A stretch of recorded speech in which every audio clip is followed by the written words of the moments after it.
নিজের টি-20 ক্যারিয়ারের 2 নম্বর সেঞ্চুরি তানজিদ হাসান তামিমের সেলিব্রেশন হলো দেখার মতো। নিজের ক্যারিয়ারের টি-20 ক্যারিয়ারের 2 নম্বর সেঞ্চুরি অবশ্যই একটু বেশি বিশেষ হবে, কেননা এই বিপিএল ওই অর্থে বড় রান ছিল না তার ব্যাটে। আগের ইনিংসে 6, এর আগের ইনিংসে 54টা রান করেছিলেন বোর্ডে, তবে 20, 19, 9 কিংবা 30 রান। তার বিপিএলটা শুরু হয়েছিল 30 রানের ইনিংসটা দিয়ে, তবে আজকের দিনের এই সেঞ্চুরি অবশ্যই তার জন্য বেশি বিশেষ ছিল।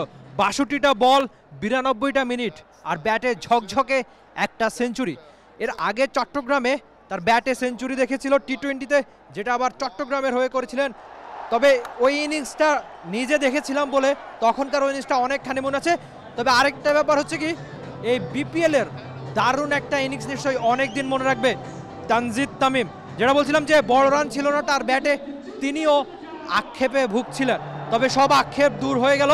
আর সঙ্গে আরেকটা ইতিহাস হতে পারে, এই প্রথম বিপিএলে কোনো জুটিতে 230-এর বেশি রান হলো।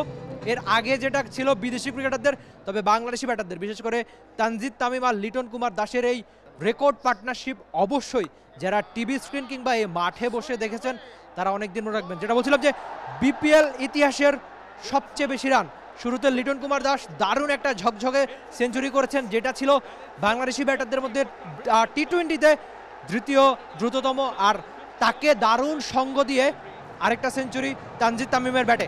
সচরাচর একটা টি-20 ইনিংসে একজন ব্যাটারের সেঞ্চুরি করা মানেই একটু বেশি বিশেষ কিছু, তবে সেখানে দুজন ব্যাটার, সেটাও বাংলাদেশি, এটা অবশ্যই একটা বড় পাওয়া হতে পারে বাংলাদেশের জন্য। চ্যাম্পিয়ন্স ট্রফির দলে কিন্তু তানজিদ তামিম থাকলেও লিটন কুমার দাস নেই, অবশ্যই তার জন্য জবাবের একটা সেঞ্চুরি।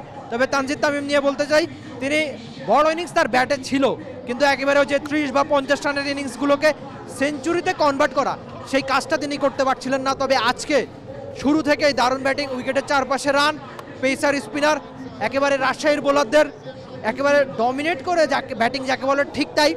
রেকর্ড পার্টনারশিপ সঙ্গে দারুণ দুটো সেঞ্চুরি, নিশ্চয়ই এমন একটা দিন ঢাকার পাওয়ার। এর আগে ঢাকা এখন পর্যন্ত এই বিপিএলে একটা ম্যাচও জিতে নেই, তবে আজ নিশ্চয়ই সেই দিনটা হতে পারে তাদের জন্য। তবে হোক বা না হোক, আপাতত বাংলাদেশি ফ্যানরা দারুণ খুশি। অন্তত বাংলাদেশের 2 ওপেনার রেকর্ড পার্টনারশিপ গড়েছে, 2জন দারুণ সেঞ্চুরি পেয়েছে, তানজিদ তারপর লিটন। অবশ্যই এমন একটা দিন ঢাকার ফ্যানদের যতখানি মনে রাখার, তার চেয়ে বেশি অনেকখানি মনে রাখার বাংলাদেশি ফ্যানদের। দারুণ সব 6, এখনও ক্রাউডরা চিৎকার করছে। অবশ্যই এমন দিনটা বাংলাদেশি ফ্যানদের জন্য বেশি পাওয়ার। Rifat Emil, T Sports, Sylhet. Bangladesh premier league 2025, 7টি দলের জমজমাট লড়াইয়ের মাধ্যমে পুরো দেশ। দেখতে চোখ রাখুন টি স্পোর্টস নেটওয়ার্কে।